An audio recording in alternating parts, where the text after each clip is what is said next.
Welcome to Google Drive. This time we're going to talk about settings. This is the second in a series meant to teach you more about Google Drive.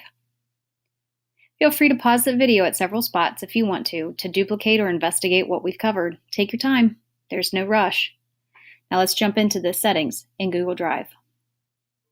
Navigate to your Drive. And then again, across a lot of Google's apps, you're going to see the same kinds of icons. Find the gear wheel in the upper right-hand corner. It actually does look like a gear wheel, and that will be your settings. Again, if you hover over it, it'll tell you what it is. Go ahead and click on it. There's a couple of things that we really want to make sure, or that I really want to make sure that you have enabled or that you are aware that you could enable. Go ahead and click on settings.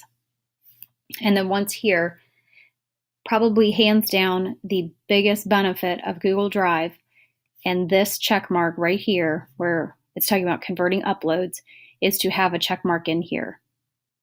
This means that any Microsoft product that you already have, and for those of us that have been using Microsoft for many, many years, putting a check mark in this box will mean that once you drag and drop it into your Google Drive, it will automatically convert and become its Google counterpart. And what that means is that you can go ahead and you can pick up right where you left off from your Microsoft product. It is hands down probably the best thing that you could do for yourself if you are just getting started with Google Drive. And if you don't have a lot of Microsoft products, you can rest assured that anyone that shares them with you, you can easily drag and drop them into your Drive, and having this check mark enabled will allow you to go ahead and convert it to a Google Doc or a Google Sheet or a Google Slide and go ahead and get to work on editing it. Jumping down a little bit, this offline mode. You can use your Google account offline, which means you're not connected to Wi-Fi. You will need to, if you put a check mark in here, you will sync all of your documents and files to your computer.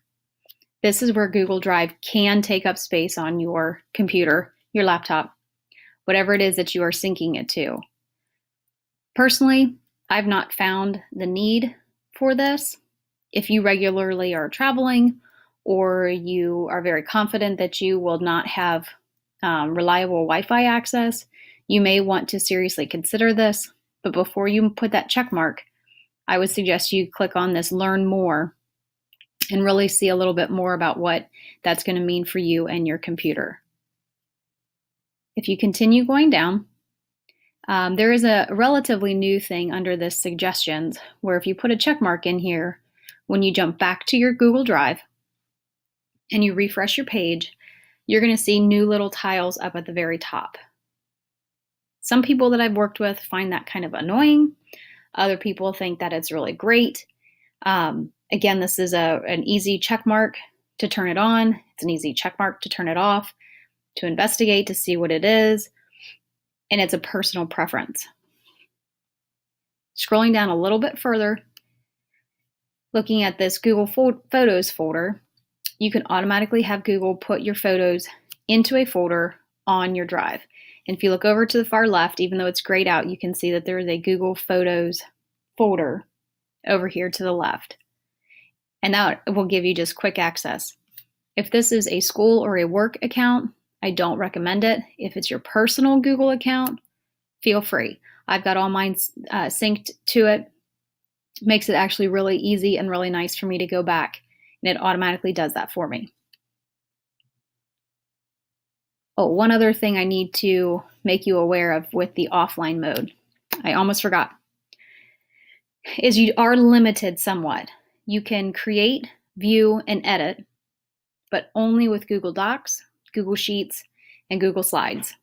If you use Google Drawings or the My Maps or other Google products, you won't be able to use those offline. It's just for Docs, Sheets, and Slides. That's a wrap for Google Drive. Into your settings. And don't forget, there's always more to learn, so come back and watch more later.